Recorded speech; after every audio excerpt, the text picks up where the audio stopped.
Muchas gracias.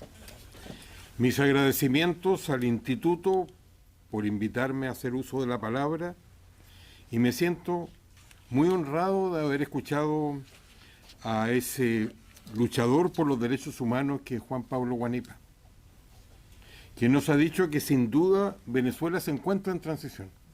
Quiero dedicar estos minutos para preguntarme de qué tipo de transición estamos hablando. Cuando hemos dedicado muchos años a enseñarla a las transiciones, siempre hablamos que se distinguen tres tipos. Rupturista y demuestra que se puede tanto avanzar como retroceder, fue la nicaragüense. Y hoy día con la dupla Ortega-Murillo se vive una dictadura igual o peor, como yo pienso, que la de los Somoza. Institucionalizada fue la de mi país, Chile, y también la de Brasil. Negociada fue la de Uruguay y también la de España. Hoy no es rupturista, es institucionalizada, con la particularidad del virtual protectorado que ha establecido Estados Unidos y la duda de si podrá transformarse en una negociada con el chavismo y con la Casa Blanca. Si mencionamos al chavismo es por un doble motivo. En Venezuela, como lo dijo Huanipa, hay mucho optimismo sobre el futuro del país, y con razón. Pero se fue el dictador y se mantiene la dictadura. Además que similar a la Argentina con el peronismo, este movimiento político o los restos del chavismo han sobrevivido. Lo ideal sería que sean minoría en el futuro y no mayoría como fue la característica de Argentina y de su justicialismo durante tantos años. Las transiciones no son lechos de rosa, son procesos complejos que obligan a mucha autocontención y disciplina, donde existe la necesidad de tomar decisiones difíciles, donde para tener éxito se requiere que lo que los griegos de la Edad de Oro le pedían a sus gobernantes, que fueran como un gran timonel que conduce la barca del Estado a buen puerto, tanto en mar calmo como en tempestad, y donde la mejor definición de una transición sigue siendo la de un expresidente uruguayo, Sanguinetti, uno de los conductores del proceso, quien decía de su país que además de lo que se señala en la literatura había que combinar los temores de los que salen, de aquellos que se van con los deseos de quienes llegan, deseos que muchas veces no se pueden cumplir en un 100%. Por ejemplo, en justicia, a pesar que para tener legitimidad siempre se debe hacer todo lo posible para evitar cualquier tipo de impunidad.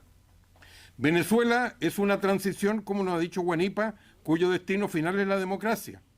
Pero, error de Estados Unidos, todavía no tienen un calendario ni un itinerario, a diferencia del petróleo donde la claridad es absoluta. Lo de Estados Unidos no es tan extraño, considerando lo que ha ocurrido en otras transiciones. Por ejemplo, la de mi país, la chilena, donde se convivió con 8 años con el general Pinochet como comandante en jefe del ejército. La española, hecha por gente que no solo provenía del corazón, sino también del riñón franquista. O la sudafricana, donde quienes como de Klerk, el premio Nobel, fueron los interlocutores de Mandela, fueron funcionarios del apartheid. Y esto sin crítica alguna, todo lo contrario, ya que quizás sin esas características no hubiesen sido exitosas. La historia de las transiciones están llenas de diferencias, y de hecho no hay una totalmente igual a otra, como lo refleja el tema de la justicia, donde en algunos casos se ha transitado al nuevo orden sin juicio alguno, como ocurrió en el comunismo europeo.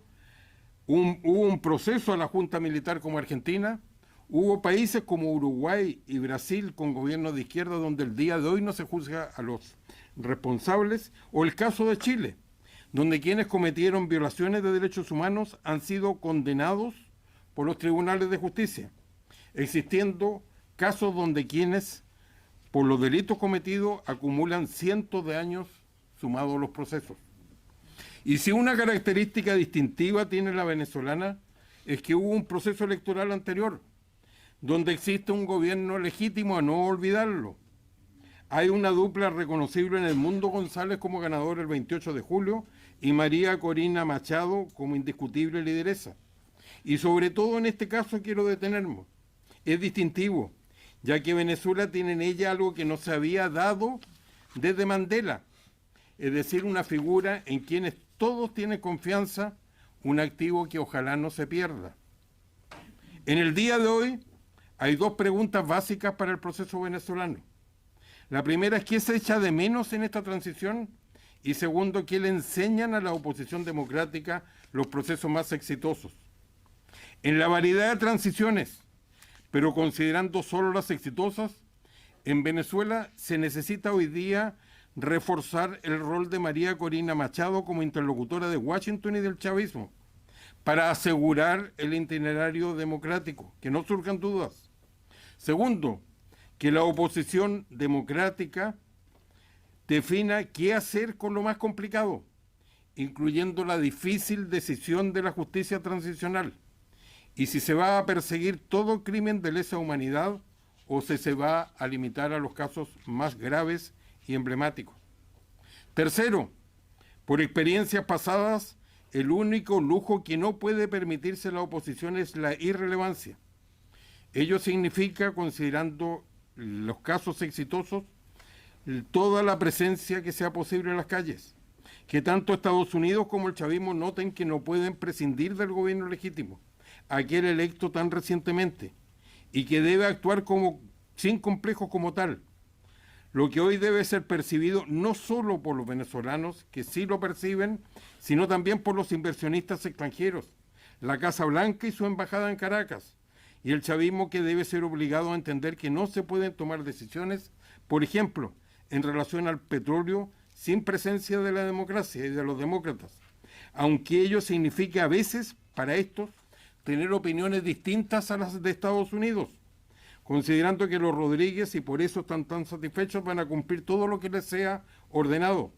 Sin embargo, la Casa Blanca no ignora que solo la democracia puede garantizar el futuro. Y creo que como gobierno legítimo también deberían estar hablando con rusos y chinos. Desde ya lo de la deuda, un aviso para Washington y para el chavismo. Por último, de las experiencias exitosas surge la necesidad de reforzar el trabajo con los sectores que siguen apoyando al gobierno. No solo la policía y Fuerzas Armadas, administración de justicia, organismos electorales, sectores de funcionarios públicos, ya que toda percepción de pérdida de poder de la dictadura ayuda a la democracia. Culmino que la presencia de masas, creo que lo que se va a recuperar cuando María Corina Machado se den las condiciones de seguridad para que pueda recorrer Venezuela y regresar al país. Va a ayudar a entender que no solo es el momento del petróleo, sino también de la democracia. Y dos carencias que se han dado en el proceso. Uno, entender que tanto la autocrítica como procesos exitosos, más que ayudar a lo que hay que hacer, van a dar luces sobre lo que no se debe hacer, para entregar pistas que permitan superar los obstáculos que hoy existen en Venezuela. Por ejemplo, pienso que experiencias como las chilenas son útiles, no solo por la convivencia con el general Pinochet, sino como la transición a través de la democracia de los acuerdos entregó, tanto en su versión de izquierda como de derecha, los mejores años de la historia del país. Creo que ayuda más que la experiencia española, ya que en Chile se abordó el enjuiciamiento a quienes violentaron los derechos humanos, que existía una ley de amnistía dictada por el régimen militar, y a diferencia de España, que con su transición, como lo recordaba Felipe González, llegó a la democracia por primera vez en su historia. Chile, al igual que Venezuela, tenía una digna historia previa en democracia. En definitiva, una transición es un proceso complejo, un proceso que nunca tiene un camino fácil, ya que hay tantas posibilidades de fracaso como de éxito, y donde la dictadura pierde poder cuando a todos les queda claro que la democracia es la estación final del viaje. Muchas gracias.